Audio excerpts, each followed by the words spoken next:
Bom dia a todos. Tá dando para ouvir, gente? Tá dando para ouvir? Aí no fundo? Tá? Então, primeiro é uma alegria muito feliz estar aqui hoje no Centro Espírita Amizade. Esse centro que eu tenho irmãos de ideal, de caminhada. Agradeço a Soraya, que me fez o convite, ao Wagner, um amigo do coração também. E o tema dessa manhã é o livro do profeta Jonas, à luz da doutrina espírita. E muitas vezes as pessoas perguntam por que falar de um profeta dentro de uma casa espírita? Por que falar de um profeta do Velho Testamento dentro de uma casa espírita? E essa resposta, mediante a nossa pequenez, eu vou deixar que Emmanuel e Kardec respondam por nós. Kardec, na introdução do Evangelho segundo o Espiritismo, nos diz muitos pontos do Evangelho, dos Evangelhos, da Bíblia e dos autores sacros. Em geral, por si só são ininteligíveis, parecendo alguns até irracionais, por falta da chave que faculte-se-lhes aprenda o verdadeiro sentido.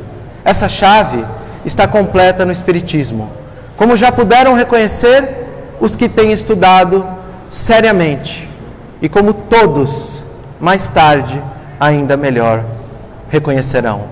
Kardec nos diz que os textos bíblicos ininteligíveis do passado, textos milenares, que tomaram interpretações infantis, que pareceram-nos por milênios, textos escritos para crianças, fábulas sem sentido, apenas textos que alegorizavam e que trouxeram, por falta da chave, que nos diz Kardec aqui, que é a luz da doutrina espírita. Por falta dessa chave, muito foram equivocadas as suas compreensões. Mas Kardec ainda nos alerta que no futuro, todos, ainda melhor o reconhecerão. Todos os espíritas, todo o mundo terá mais luz e conseguirá obter melhores interpretações sobre os textos bíblicos do passado. Mas, na Revista Espírita de 1868, existe um artigo com o nome de Ensaio sobre a Psicologia dos Antigos Hebreus. E Kardec nos diz sobre uma publicação, um livro que se chama O Espiritismo na Bíblia, por Henry Stake. E ele nos diz que esse trabalho seria desenvolvido no futuro. Nós tivemos, não há muitos anos atrás, a oportunidade de conhecer o trabalho de seu Honório Onofre Abreu, que foi presidente da União Espírita Mineira, e ele que realizava o miudinho, que deu origem ao livro Luz Imperecível, realiza essa contribuição de maneira genial e brilhante. Ele explica passagens dos textos bíblicos antigos, do Novo e do Velho Testamento, à luz da doutrina espírita. Hoje, nós temos tantos outros grandes palestrantes, entre eles, um querido amigo, Haroldo Dutra Dias, que vem realizando igualmente suas contribuições dentro do movimento espírita, junto a toda uma pleiade de espíritos de luz, que nos auxiliam para que nós possamos compreender esses textos bíblicos antigos. Mas por que um profeta? Emmanuel é questionado no livro O Consolador, na psicografia de Francisco Cândido Xavier. Pergunta 276. A previsão e a predição nos livros sagrados dão a entender que os profetas eram diretamente inspirados pelo Cristo. E a resposta é: nos textos sagrados das fontes divinas do cristianismo, para nós compreendermos o cristianismo em sua essência, é necessário retornar às fontes divinas. As predições e as previsões se efetuaram sob a ação direta do Senhor Jesus. Só Ele poderia conhecer bastante os corações e as fraquezas e as necessidades dos seus rebeldes tutelados. Nós, que ainda nos encontramos aqui como rebeldes. Essas lições, essas predições, essas previsões trazem luz até os dias de hoje. Na questão 278, Emmanuel é questionado: devemos considerar como profetas somente aqueles que se referem às páginas do Velho Testamento? Somente os profetas Elias, Jeremias, Isaías, Jonas, Neemias e tantos outros, só esses são considerados profetas? É questionado a Emmanuel. E ele então nos responde: além dos ensinamentos legados por Elias ou Jeremias, temos de convir que numerosos missionários do plano superior procederam à vinda do Cristo. Entre eles, Emmanuel vem nos dizer que Sócrates, Confúcio e tantos outros foram igualmente profetas, mas que os profetas de Israel, esses foram chamados a trabalhar uma particularidade: o progresso religioso do mundo. Para se compreender o processo religioso do mundo, é necessário que compreendamos os profetas do Velho Testamento. Mas quando nós falamos em Velho Testamento, isso já se faz uma confusão na cabeça de muitos espíritas, na cabeça de muitos de nós, pois não tão habituados a estudar o Velho Testamento, não compreendemos quais são os seus livros. E existem diferentes propostas, diferentes teorias, mas resume-se a um conjunto de 39 livros que nós chamamos em hebraico de Tanakh. Torá, são os 5 primeiros livros de Moisés, Neviim, que são os profetas, e Ketuvim, que são os escritos, entre eles o livro de Salmos, os livros do rei Salomão, de Reis e etc. Na pergunta, ainda 279 do livro O Consolador, Emmanuel é questionado se os profetas do Velho Testamento representavam a função de sacerdotes e crentes da lei, se eles trabalhavam a serviço do Templo de Jerusalém. E Emmanuel vem nos responder que não, que eles serviam a Deus onde quer que eles estivessem, como indigentes, caminhando na feira, como homens trabalhadores comuns. Eles então traziam as suas profecias, os seus mussarim, discursos inspirados por Deus, discursos inspirados pelos espíritos superiores. Mas esse processo, ele tem o seu auge no templo do primeiro templo de Jerusalém. Quando estava edificado o primeiro templo de Jerusalém, os profetas andavam pelas ruas de Israel e realizavam seus discursos nas sinagogas, onde quer que estivessem. E nos templos do primeiro templo de Jerusalém, do templo de rei Salomão, havia um profeta, Amitai. Amitai possuía o seu filho, Yoná ben Amitai. Jonas, filho de Amitai, o pai de Jonas, também era um profeta.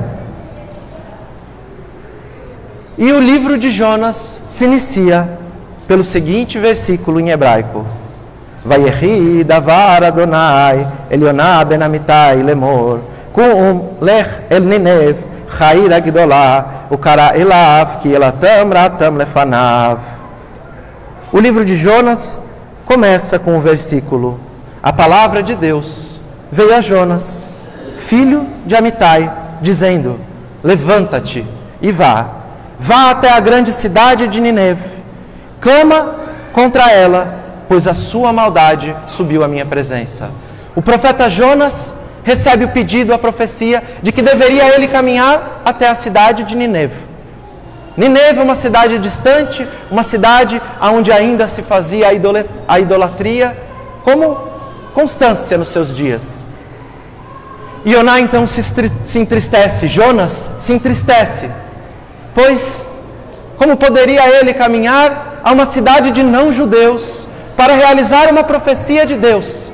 Jonas era judeu, vivia em Israel, mas Jonas se entristece não pelo fato de eles não serem judeus, mas pelo fato de saber ele que o povo de Nínive ouviria a profecia de Jonas e eles se arrependeriam, tomariam o caminho de servir a Deus, o caminho do retorno ao Pai Celestial, a techuvá em hebraico, retornar ao Pai.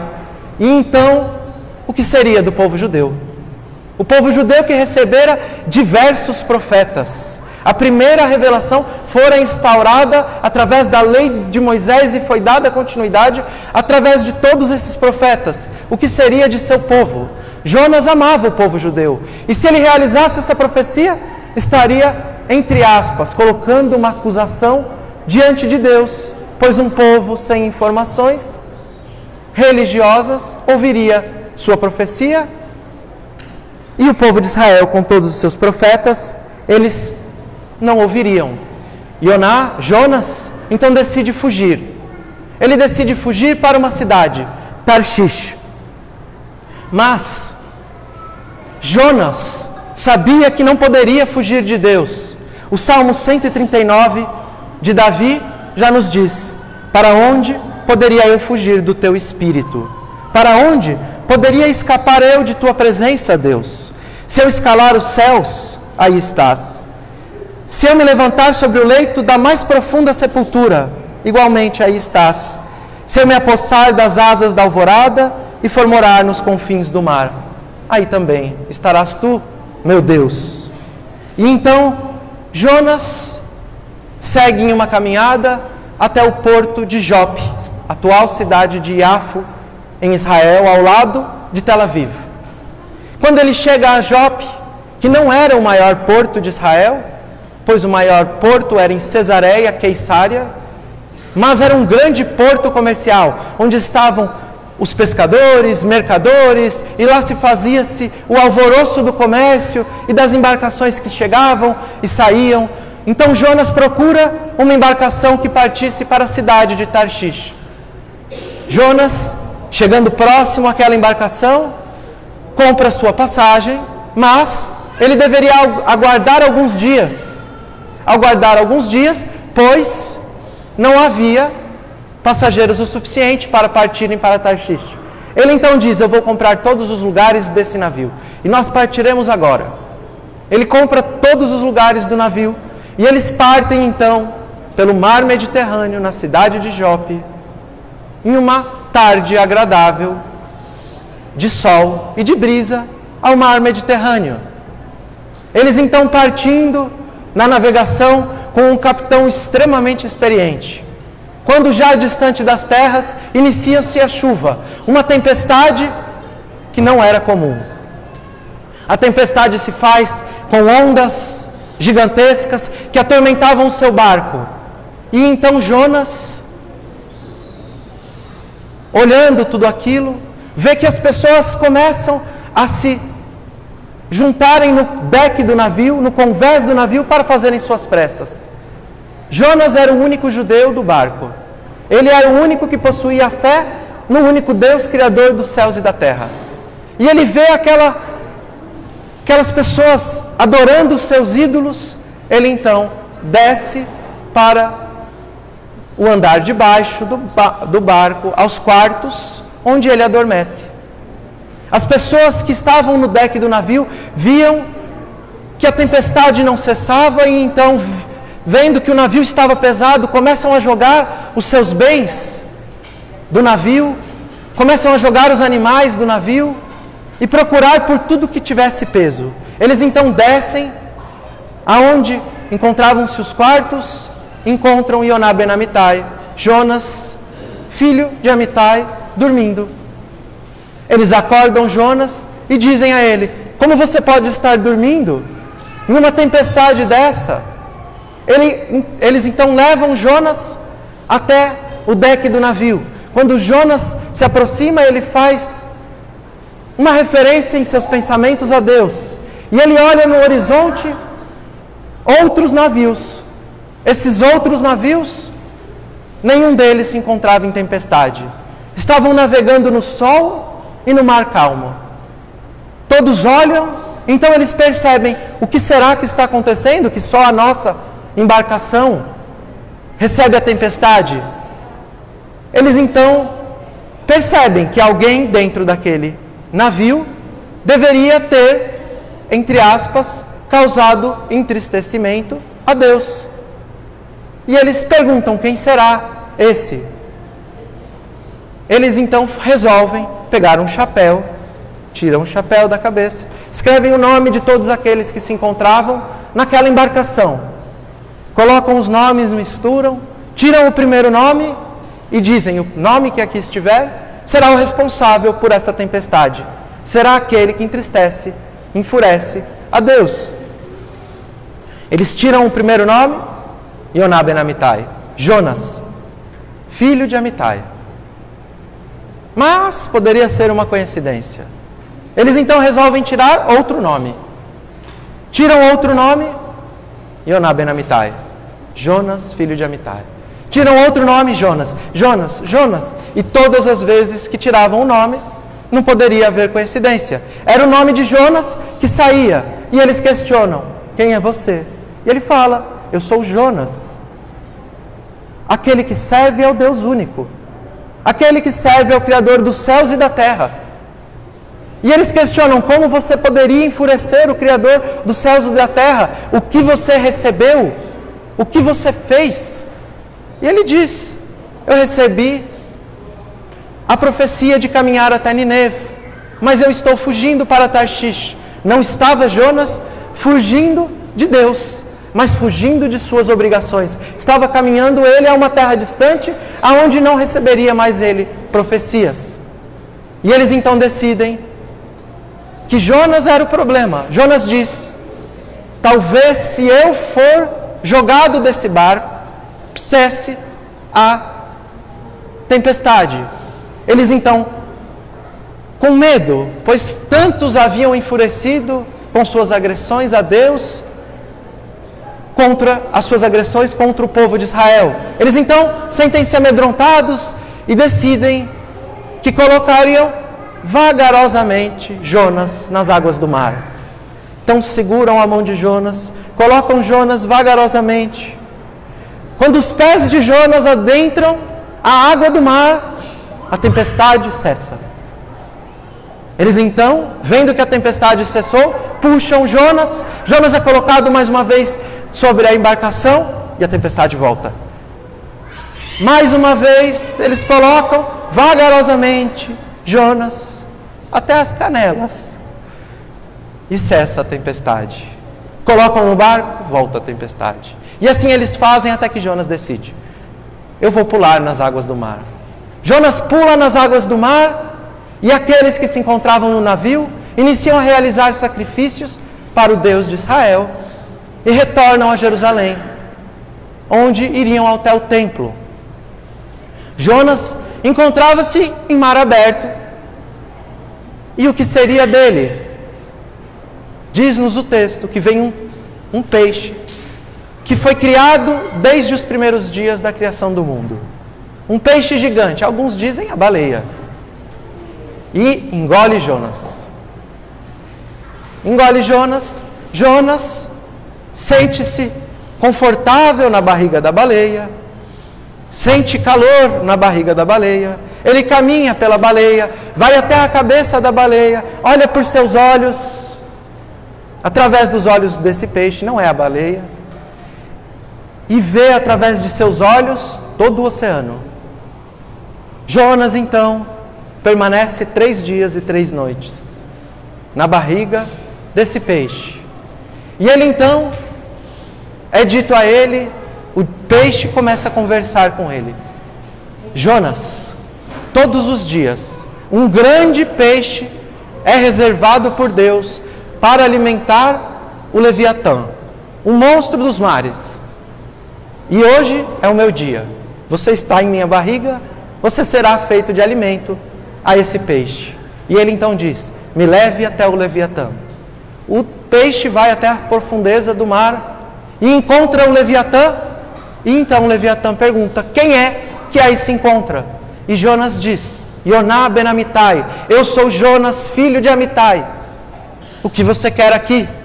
Eu venho aqui para te dizer que quando o Messias chegar, será feito um banquete para os justos e sua cabeça será servida nesse banquete. Daí então, o Leviatã foge. Jonas, que se encontrava 3 dias e 3 noites, é cuspido pelo peixe. Outro peixe o engole, mas dessa vez sua barriga era fria, e ele tinha uma série de filhotinhos, e ele dividia o espaço com todos aqueles que o incomodavam, e ele então lembra-se de fazer uma prece. Quando ele faz uma prece, ele é cuspido em terra firme, e ele decide caminhar até a cidade de Nineve, para continuar a sua profecia. Ele caminha até a cidade de Nineve, mas, como nos disse o versículo, Nineve era uma cidade muito grande. Necessitava 3 dias de caminhada para atravessar de ponta a ponta. E Jonas não falava a língua de Nineve. Ele então decide fazer a sua profecia de onde ele estivesse. E ele diz ao povo de Nineve que se arrependesse. O povo de Nineve ouve todo o povo de Nineve, pois a voz de Jonas, ela ecoa por todas as casas.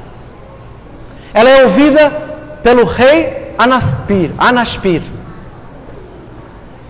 E todos então decidem, por um decreto real, por um decreto do rei, que quando ouve sua profecia, desce de seu trono, joga a sua roupa de púrpura e linho ao chão e decide que todos deveriam fazer jejum e se arrependerem. Todos, dos mais velhos aos mais novos, a incluir os animais.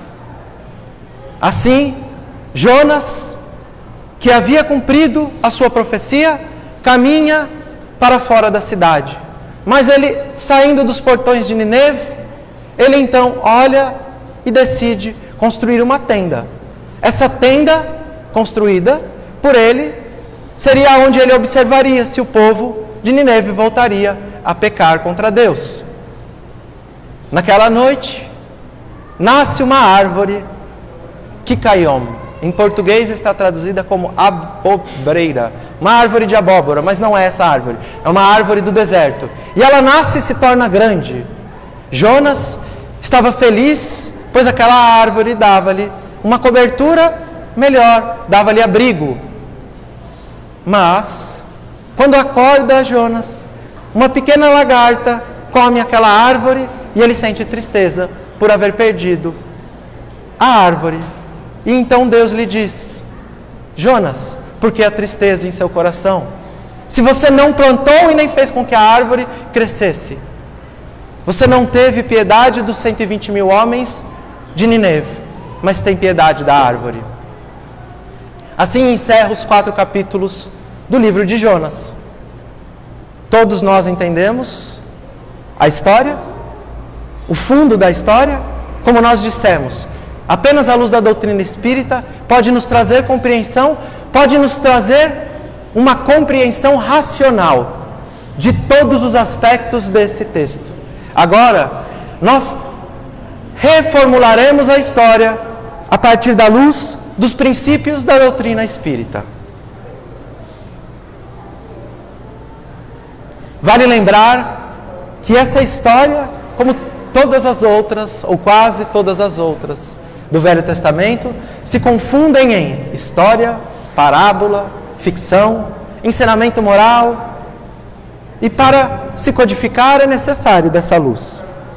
Primeiro ponto, Yoná ben Amittai, ele se encontrava em um dia comum, e é dito por Deus a ele: Yoná, vá, levante-se e vá até Nineve. As mesmas palavras que são ditas a cada um de nós, a todas as manhãs, por Deus. Yoná, vá e cumpra o seu dever. Vá e cumpra o seu dever, a sua missão. E para cada um de nós aqui presentes, para cada um de nós, essa missão, esse dever é diferenciado. E ele é tão diferenciado que muito me agrada uma história que se encontra no livro Voltei na Psicografia de Francisco Cândido Xavier, irmão Jacó, que igualmente era judeu, assim como eu, e conheceu a doutrina espírita, foi vice-presidente da Federação Espírita Brasileira, um homem extremamente caridoso, Frederick Figler.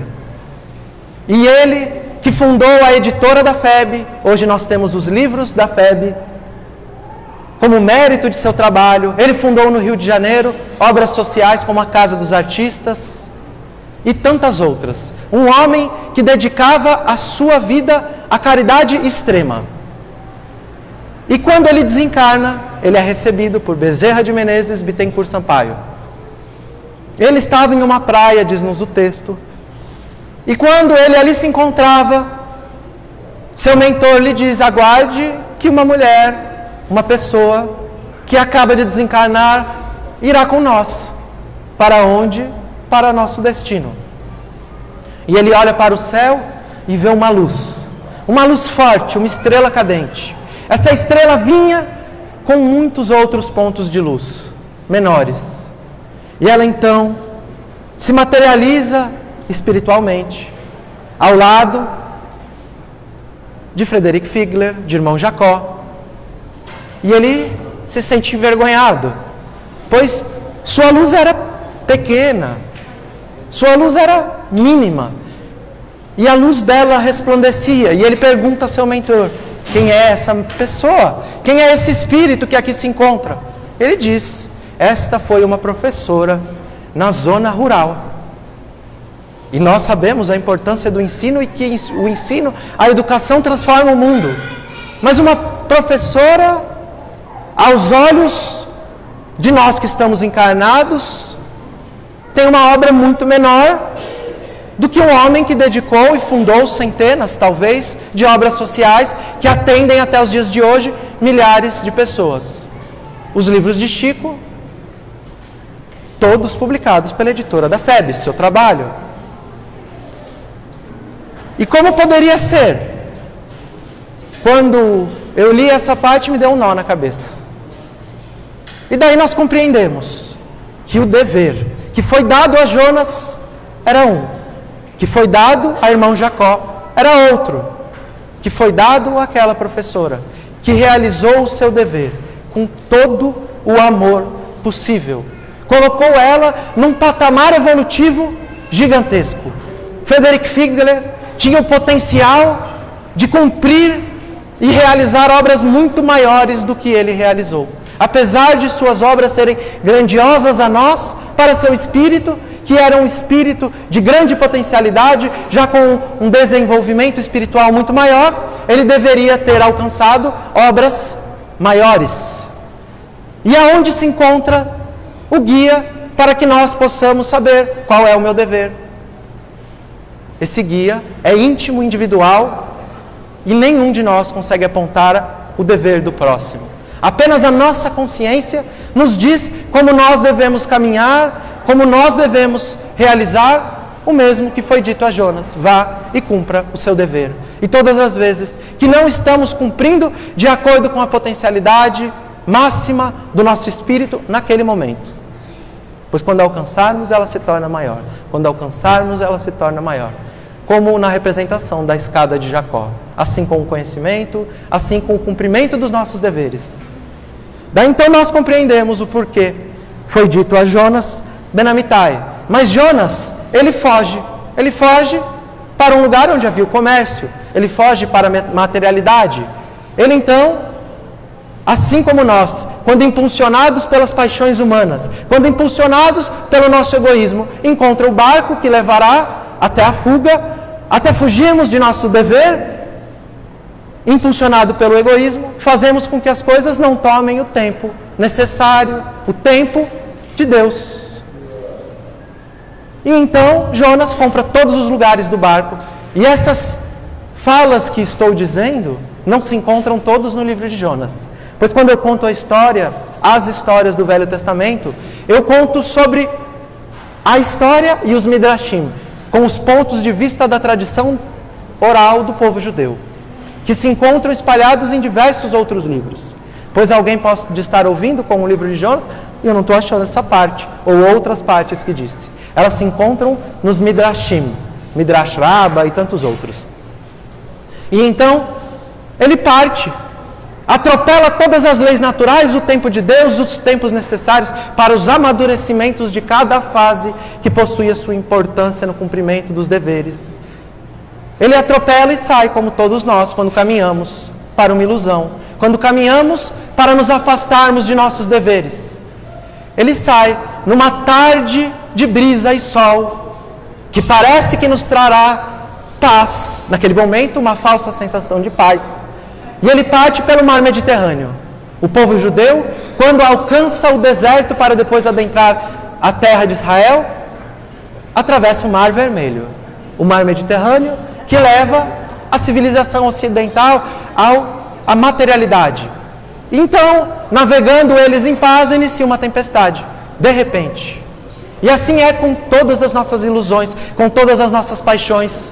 Nós adentramos a ilusão na falsa sensação de paz e encontramos em breve uma tempestade que nos atormenta de todas as formas. Ondas, vento, raios, tudo começa a chacoalhar. Mas Jonas, que era o único dos homens que possuía a fé no Deus único na primeira revelação, assim como muitos de nós, às vezes, quando passando por tempestades, aqueles que são espíritas, possuindo a fé raciocinada, possuindo condições de interpretar sob o ponto de vista mais profundo da espiritualidade, nos deparamos com as situações, com as vicissitudes, e nós fazemos o mesmo que Jonas fez. Descemos e adormecemos, fechamos os nossos olhos para as luzes do Evangelho, para as luzes que se fazem em nossa consciência, quando nós sabemos qual é o nosso dever, mas insistimos em fugir para Tarshish, assim como fez Jonas. E então, eles começam a jogar os pesos do barco, jogar os pesos. Imaginemos uma pedra, que em uma erupção vulcânica se fez naquele momento, e ela inicia a sua jornada. Qual é o destino da pedra? Se tornar sais minerais na água do mar, se tornar areia nas praias do mundo. Mas ela nasce toda pontiaguda e formada, e nesse processo ela vai lapidando e desbastando, aparando suas arestas, e assim somos nós. Mesmo equivocados, sem ainda o despertar de nossos espíritos, nós recebemos as dores, as tempestades, e vagarosamente vamos jogando a materialidade do espírito, pois aprendemos a partir da potencialidade da dor do espírito, como nos diz Leon Denis no Problema do Ser e do Destino da Dor. Então nós vamos liberando a materialidade, jogando os pesos de nossas embarcações, jogando os animais, que são os sacrifícios das paixões, que nascem na necessidade básica, como nos diz Kardec e os espíritos superiores. A partir de uma necessidade básica, alimentamos a animalidade e fazemos grandes animais viverem dentro de nós. Quem briga no trânsito sabe disso. Quem briga em casa sabe disso. Mas eles iniciam a sacrificar, inclusive, um pouco desses animais. Por exemplo, quando se briga a primeira vez na escola e se apanha, se pensa duas vezes sobre, a partir do aprendizado da dor, se deveria brigar mais uma vez. Então cessa-se a alimentar o animal, o leão, o instinto animal que se encontra dentro de você, que deu origem a uma paixão e que você alimentou. Mas eles então descem e buscam Jonas. Jonas, você está dormindo? Todos rezando. Quando Jonas liga um pensamento a Deus pequeno, ele olha no horizonte e vê as embarcações sem tempestade. Todos olham e apenas a tempestade em sua nau, em sua embarcação.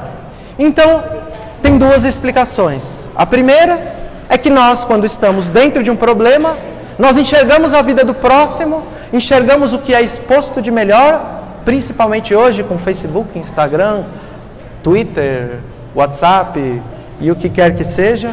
Nós enxergamos dentro dessa nau um horizonte límpido para o próximo e para nós, dificuldade.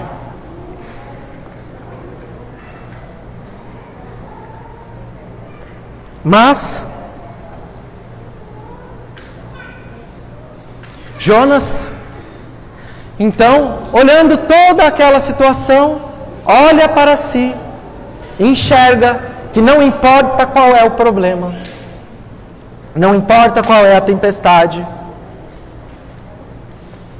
que esteja acontecendo na embarcação de cada um de nós, nas nossas vidas, no horizonte, sempre há paz, sempre haverá um mar onde navegaremos com tranquilidade. Outro nível de interpretação para o mesmo versículo, para a mesma passagem. Não há dor que dure para sempre. Nós passaremos por muitas dores e sofrimentos, mas toda dor tem um fim. Jonas, então, quando desceu ao andar inferior dessa nau, quando ele sobe, ele enxerga o horizonte. Quando ele adormece, ele desce. Quando ele fecha os olhos à luz, ele desce. Quando ele sobe, ele encontra o horizonte. O que isso quer nos dizer? André Luiz, na Casa Mental de Calderário, no livro No Mundo Maior, capítulo 3, ele nos diz que a casa mental, o nosso psiquismo, ele é formado a partir de 3 andares. O primeiro andar, o subconsciente, onde se encontram a sede dos instintos, dos automatismos humanos, onde nós realizamos nossas atividades no dia a dia, seguidos por um mar com uma correnteza muito grande. Sem raciocinarmos, cometemos os mesmos equívocos. Nós temos a sede dos instintos, que são importantes para o homem até determinada fase da sua evolução. Encontramos o segundo andar, a sede dos hábitos. Na sede dos hábitos, nós encontramos o hoje, o consciente. Na psicologia, construímos hoje o que será do nosso amanhã. Mas nós estamos influenciados por esse passado. Mas a partir da vontade própria, nós conseguimos mudar o nosso hoje e construir um novo amanhã. O terceiro andar da casa mental, o superconsciente. Fisiologicamente, nós estamos falando de cérebro reptiliano, cérebro límbico e neocórtex. Fisiologicamente, também existe uma correlação com esses andares da casa mental. O neocórtex, que apenas se encontra no Homo sapiens sapiens, que é onde nós realizamos todas as criações divinas. A música é composta, a oração, a caridade, os eletroestímulos cerebrais são dados todos no neocórtex, no superconsciente. Conectar-se ao divino, conectar-se a Deus. Por isso, Jesus nos diz no Evangelho, aquele que se encontrai no telhado, não descei ao sótão. Aquele que se encontra nas alturas, ligado a Deus, não retorne ao seu cérebro límbico, não retorne aos seus instintos reptilianos. Jonas, nessa representação, ele sobe e desce buscando Deus, buscando evolução, e quando ele pensa em Deus, ele está no deck do navio. Quando ele fecha os olhos para a divindade, ele desce ao sótão do navio.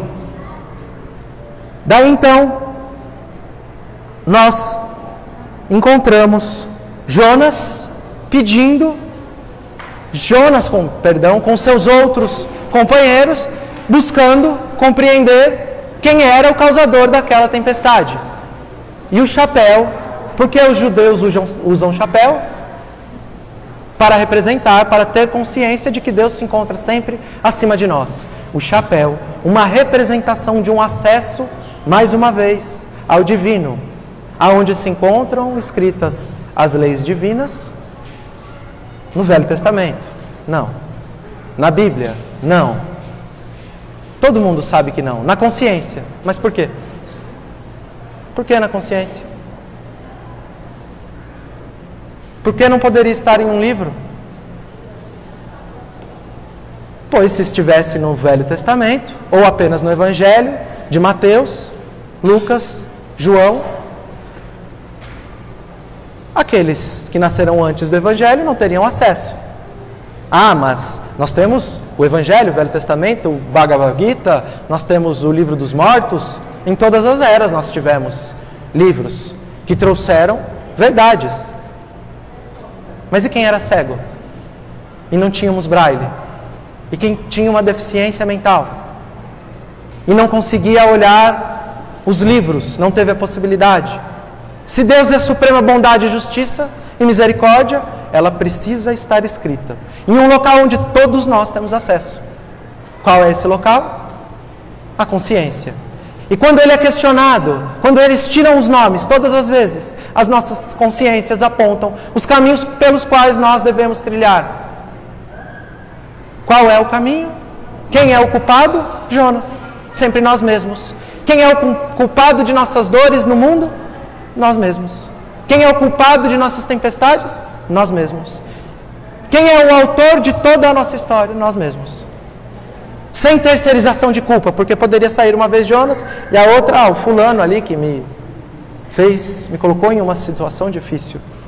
Mas todas as vezes a nossa consciência aponta para nós mesmos. Através do autoconhecimento, temos facilidade e condições de buscarmos esse entendimento. Espíritas, instruí-vos e amai-vos. Instruir para conseguir ferramentas de compreensão não apenas dos textos bíblicos, mas de autoconhecimento para a transformação. Dessa forma, ele então pede que seja jogado às águas. Mas como todos nós, ainda, como nos diz Emmanuel, ainda todas as vezes que nós caímos sorrindo. Todos nós estamos ainda muito ligados às nossas paixões. Então, nós, quando encontramos a tempestade, encontramos a dificuldade, nós falamos assim: olha, eu preciso das águas da renovação. Águas da renovação. Primeira referência no texto de Noé, quando o mundo é inundado para a purificação do mundo. A água purifica? Purifica. João Batista realizava a imersão nas águas do Rio Jordão. Inclusive Jesus realizou essa imersão. E todos nós, veremos que todos nós realizamos uma imersão nas águas para nos purificarmos. João Batista mergulhava as pessoas e dali nasceria um novo espírito, um novo homem. Paulo de Tarso encontra-se em Paulo e Estevão, e nas cartas ele também realizou, entre aspas, esse ritual de imersão simbólico. Não estou defendendo o ritual, mas explicando a tradição do Velho Testamento. Mas todos nós, quantos dias duraram o dilúvio de Noé? 40 dias, 40 noites. Quantas porções de água pela lei judaica deve-se existir para um mergulho de purificação? Por exemplo, antes de se adentrar ao templo de Israel, deveria se adentrar a mikve, a esse tanque, 40 porções de água. Uma medida de 40 vezes aquela porção. Quantas vezes nós permanecemos no ventre da mãe, antes de buscarmos a materialidade, encarnarmos na terra? 40 semanas. Todos nós passamos no processo de purificação dentro das águas, para na encarnação buscarmos os nossos propósitos. Então Jonas decide que ele mergulharia nas águas da renovação. Mas, como somos apaixonados por nossas enfermidades morais, nós então fazemos aos poucos, colocamos só a ponta do dedão. E assim, para todos os vícios, todas as dificuldades morais. Sejam dificuldades, vícios físicos ou sejam vícios morais. Por exemplo, um vício do alcoolismo. A pessoa, através dos seus hábitos, entra em um processo de condicionamento psicológico, condicionamento psíquico, alcança o vício, torna-se escravo de seu vício e ele traz tempestade ao seu lar. E ele então, depois de muita tempestade, olha e fala: nossa, eu sou Jonas, o nome que saiu no chapéuzinho é o meu. O Álvaro é o responsável por esse desequilíbrio, por essa tempestade dentro do meu lar. Então eu vou parar de beber. Mas eu vou parar, não é que eu vou parar, eu só vou beber no final de semana. No final de semana eu posso. 5 dias de paz e tranquilidade. Quando você chega no final de semana e começa a beber, tempestade no seu lar. E você fala mais uma vez: essa vez 15 dias. Uma vez por mês eu vou beber. E aí você coloca um pouquinho mais dos seus pés na água da renovação, dos seus vícios e das suas paixões morais. Daí então, tempestade mais uma vez, quando se volta. E assim para a maledicência. Tenho dificuldade com meu amigo no centro espírita, mas eu não vou falar mais mal dele para ninguém. Vou fazer uma fofoca fraterna. Espírita não diz maledicência, faz fofoca fraterna. Conversa sobre pessoas polêmicas. A gente não pode queimar mais nas ruas, então a gente queima pelas costas. Já ultrapassamos a Inquisição. E assim, nós nos controlamos por uma semana, 15 dias. Ah, mas tá só nós dois aqui, então para você eu vou te falar. Você não conta para ninguém. Mas sabe fulano? Tempestade em nossa consciência. Para todos os vícios, morais, físicos. E assim, consecutivamente. E então, ele decide que realmente necessita de renovação. Mergulha de uma vez, ele mesmo pula e decide o que nós chamamos de despertar da consciência. Uma vez desperta uma consciência, não importa o tamanho do erro, não importa o seu passado, não importa o que você fez, não importa nada. Quando você decide renovar-se, quando você decide compreender e buscar o Evangelho, verdadeiramente, uma nova vida, um novo horizonte. É por isso que quando ele é engolido pelo peixe que ele mesmo alimentou dentro de sua fera mental, ou como nos diz Gabriel Delany, em Evolução Anímica, ele nos explica sobre a influência do princípio da evolução, do princípio inteligente, em todos os estágios da evolução orgânica do ser, como isso nos influencia em nosso psiquismo. Ele mesmo alimentou esse peixe. Mas, apesar de ter todas as dificuldades, como ele decidiu ser o autor e decidiu buscar compreensão de si, ele mergulha nas águas da renovação e ele sente calor. Pois ele sabe que todo problema tem um fim, ele não vai mais causar aquele problema. Ele decide um novo caminho, uma nova trajetória. Ele então é levado para o maior de todos os monstros. Para alguns de nós, o medo. Para outros, a dificuldade do relacionamento dentro do lar. A dificuldade com um pai, uma mãe, esposa, filho. Não importa qual seja a dificuldade que te diz assim: você não deve caminhar, eu vou te alimentar. E ele fala assim: eu vou até esse peixe, me leva a esse que quer me comer. E pela primeira vez no texto, ele diz: eu sou Yonah Ben Amittai. Eu sou. Todas as outras vezes, o texto diz: você é, esse é.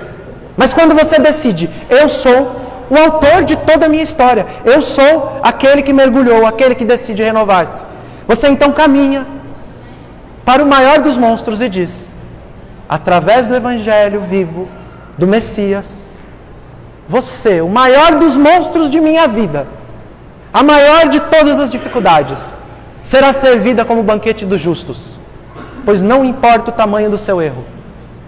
Quando decide-se canalizar as energias que você potencializou no erro, no mal, na diferença, na discórdia, elas passam a servir a Deus. Elas são potencialidades divinas que te fazem servir a Deus. Duvido. Paulo de Tarso, aquele que convenceu os 71 maiores sábios do povo de Israel a apedrejar talvez um dos homens mais puros de Israel, Estevão. Ele encontra todas as suas dificuldades, ele foi um homem forte, forte no trabalho ao mal, mas quando ele decide renovar-se, quando ele encontra Jesus, quando ele mergulha nas águas da renovação, ele então tem todas essas energias canalizadas para o trabalho no bem. Ele então tem todo o mal que ele fez servindo o seu espírito para que ele pudesse servir a sua humanidade, a humanidade. E quando se alcança um nível ainda mais alto, as nossas dificuldades não mais apenas servem a nós, elas servem à humanidade. A história de Paulo de Tarso já tocou milhões de corações. A história do senador Públio Lentulus, uma das encarnações de Emmanuel, que foi um déspota, como ele, quando ele conta a sua história, como seu avô. Ele foi um déspota. Ele realizou as maiores discórdias, as maiores tempestades dentro do seu lar. E no prefácio do livro, ele nos diz, sob autorização, quando Jesus autorizar, contarei a vocês a história de um patrício romano arrogante e orgulhoso, senador Públio Lentulus. Então ele prossegue e diz, agora, hoje, escreverei a vocês, ou seja, o livro foi autorizado por Jesus. Os erros do senador Públio Lentulus por ter se renovado e por ter se tornado um homem, um espírito que encontra o caminho da redenção espiritual, alcança paz com a sua consciência, como nos diz ele quando encarnado, como Padre Manuel da Nóbrega, no livro de Clóvis Tavares, Amor e Sabedoria de Emmanuel, onde alcança ele o que alcançou Lívia, sua esposa, no circo romano. Isso passa a servir toda a humanidade. Então, ele é cuspido por um peixe, engolido por outro. Ele ficou 3 dias e 3 noites. Compreendeu quem ele era, compreendeu o que deveria fazer, escolheu seus caminhos, mas ele ainda não fez uma coisa: prece. Ele ainda não havia feito preces a Deus. Então, apesar de todo aquele contexto, exige a ligação maior com o Pai Celestial através da prece. Quando ele se encontra na barriga daquele peixe, a representação não é um peixe, ele nunca deve ter caído no mar. Tudo simbolismo. Quando ele então busca conexão com Deus, faz suas preces, ele é cuspido em terra firme para continuar os seus propósitos. Pode-se fazer uma analogia com o processo reencarnatório desse texto também. Mas hoje estamos explorando os simbolismos do Velho Testamento à luz da doutrina espírita. Então, ele caminha até Nineve, ele decide, ele descobre. E vamos contar aqui a história, já que estamos no Centro Espírita Amizade, usar a analogia desse nosso irmão querido de caminhada, Wagner. A primeira vez que ele vai à África, ou que ele decide que deveria ir à África, iniciar o que deu origem à Fraternidade Sem Fronteiras, ele encontra muita dificuldade. Muito mais do que 3 dias e 3 noites de caminhada, atravessar o oceano. Mas orientado pelo seu dever, que a sua consciência o cobrou. Mas ele não falava a língua, ele não sabia de que forma, assim como Jonas não falava a língua. Assim como Jonas encontrava-se sujo após todas aquelas dificuldades.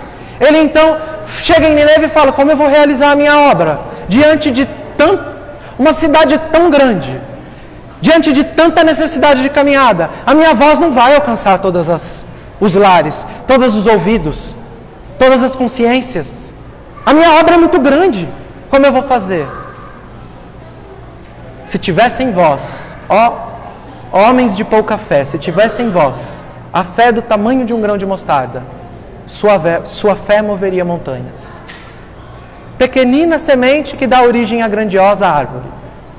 Ele então resolve gritar, fazer a sua profecia. E nós não sabemos os caminhos, mas eles estão todos preparados por Deus para servirmos a obra do bem. Todas as dificuldades que encontraremos já possuem sua solução a caminho. Só depende de uma coisa: nós ouvirmos o dever de nossa consciência que nos disse, vá, levante-se e vá a Nineve. Passe por todo esse processo, porque nós somos rebeldes. Mas quando você decide caminhar na sua obra, hoje a Fraternidade Sem Fronteiras, atendendo a 15 mil, mais de 15 mil pessoas, 15 mil irmãos em todo o mundo, uma obra que começa de um despertar de uma consciência que diz a um homem, vá e cumpra o seu dever. Todas as dificuldades já esclarecidas. E uma vez eu perguntei ao Wagner, você sabia que a fraternidade teria esse tamanho? E ele, naquela humildade, naquela simplicidade, uma conquista de um espírito que já se encontra pelo menos muito à minha frente, ele falou, Álvaro, com muita humildade, nós ainda não somos o que seremos. A fraternidade vai ser muito maior do que seria, eu sabia desde o princípio. Nossa consciência indica. E então, Jonas diz, e as palavras ecoam, o rei da materialidade, Anashpir, ele usa um termo que se encontra no Evangelho de Lucas, na parábola do homem rico, no livro de Daniel, o profeta Daniel. Ele diz que é jogado suas vestes de púrpura e linho. Todas as vezes que nós encontrarmos num texto bíblico, no Evangelho, e ele se vestia de púrpura e linho. Quais eram as vestes do mancebo rico? Púrpura e linho. É que nós ainda nos encontramos vestidos de orgulho, vaidade, egoísmo. E o rei joga as suas vestes, desce ao chão, ele coloca os seus pés na terra. E ele ordena a todos, dos menores aos maiores, que se arrependam. Esse texto de Jonas é dito no dia de Yom Kippur, no dia de perdão, pelos judeus nas sinagogas. E se faz o jejum, simbolismo para purificarmos. Ele manda que os animais façam jejum. Como os animais fazem jejum? Você vai dizer para uma vaca, não pasta. Ela é movida por inteligência não raciocinada, instinto. Segundo Kardec, ela vai pastar. Ela vai pastar. Mas ele deixa de alimentar a materialidade. Ele deixa de alimentar esses gatilhos que estão ligados à evolução anímica do espírito. Que lá no livro de Daniel, se alguém já leu o livro de Daniel, conta que o rei Nabucodonosor, que segundo Chico Xavier esteve encarnado em nossos dias, como um grande trabalhador espírita, segundo Divaldo Pereira Franco, que também assim o disse, nos diz que o rei Nabucodonosor teve um sonho e viu uma árvore gigantesca. E essa árvore gigantesca tinha animais. E a árvore dava alimento a esses animais para que eles crescessem. A evolução anímica, o instinto, a paixão, a necessidade do homem buscar na materialidade um desafio, mas quando ele transforma isso, mais uma vez, como já dito, em um vício, quando ele exacerba uma paixão, ele coloca, alimenta esses instintos, esses animais que se encontram em nosso psiquismo, segundo André Luiz, em evolução em 2 mundos, 1,5 bilhões de anos, para alcançarmos automatismos orgânicos e a partir de então buscarmos, dentro do ponto de vista da civilização atual, apenas em 30 mil anos, moralidade. 30 mil anos contra 1,5 bilhões de anos. Então ele manda que os animais também parem de se alimentar. Jonas sai da cidade, cumpriu o seu dever, mas assim como nós, muitas vezes quando realizamos a caridade, ele fica ali de fora observando, será que ele vai fazer que a cidade de Nínive não vai voltar a se arrepender? Nasce uma árvore, a árvore faz sombra, e um pequeno vermezinho rói a árvore e acorda, a árvore está desmanchada.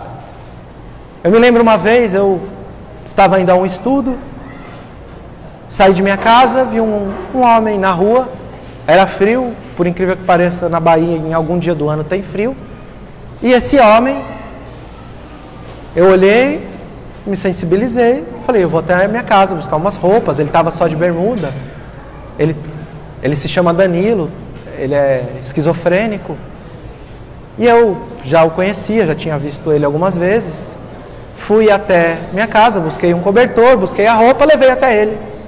Fui para o meu estudo.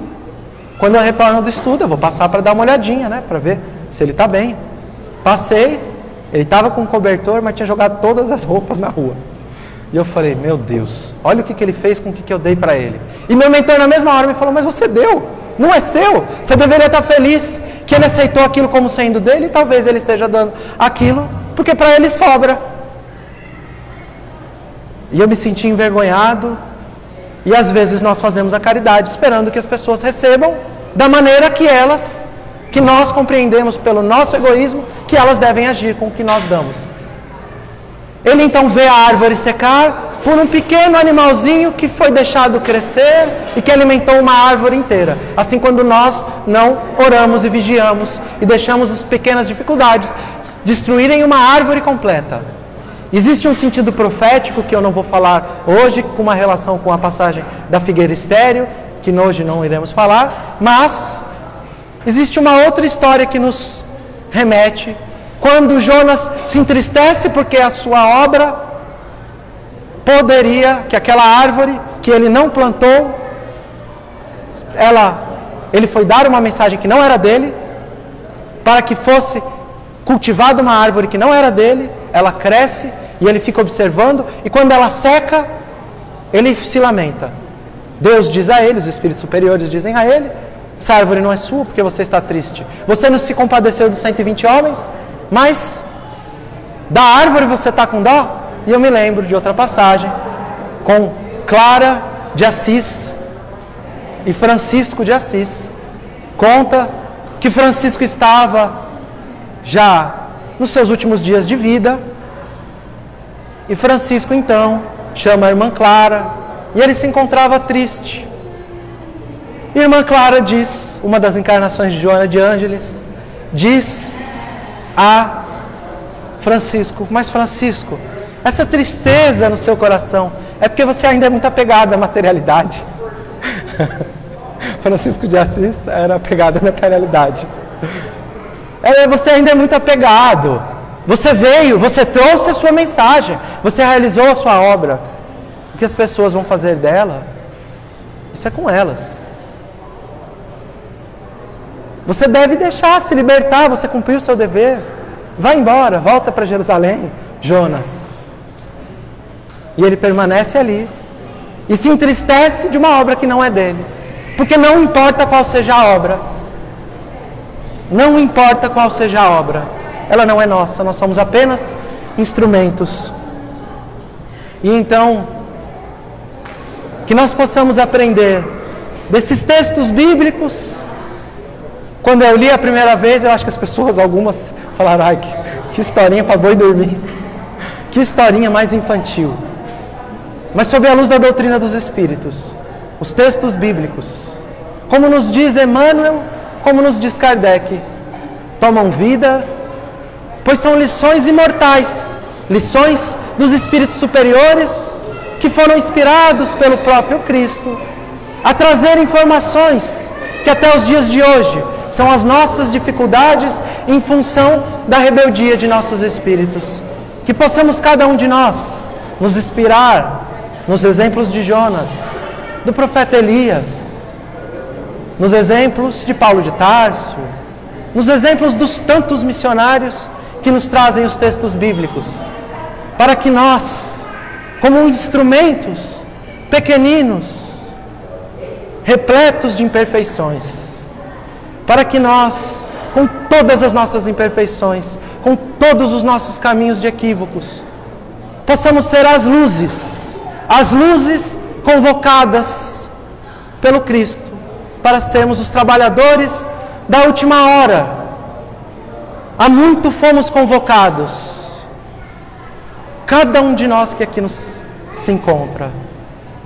Fomos convocados como instrumentos imperfeitos, para aceitarmos o Evangelho, as águas da renovação, para aceitarmos a luz da doutrina espírita, as luzes da doutrina espírita, que nos trazem compreensão, entendimento, para que nós possamos ser apenas vagalumes, pequenos vagalumes, que acendem suas luzes na madrugada fria, no momento mais escuro da humanidade. Pequenas luzes de amor, pequenas luzes de caridade, pequenas luzes que se fazem quando estendemos as nossas mãos a um irmão necessitado, quando olhamos com compaixão ao nosso parente debilitado, aquele irmão equivocado, quando o abraçamos com amor, o difícil trabalho onde recebemos pancadas. mas não nos foi prometido flores. Foi prometido e pedido que carregássemos a nossa cruz. Mas essas pequeninas luzes que se fazem, luzes eternas,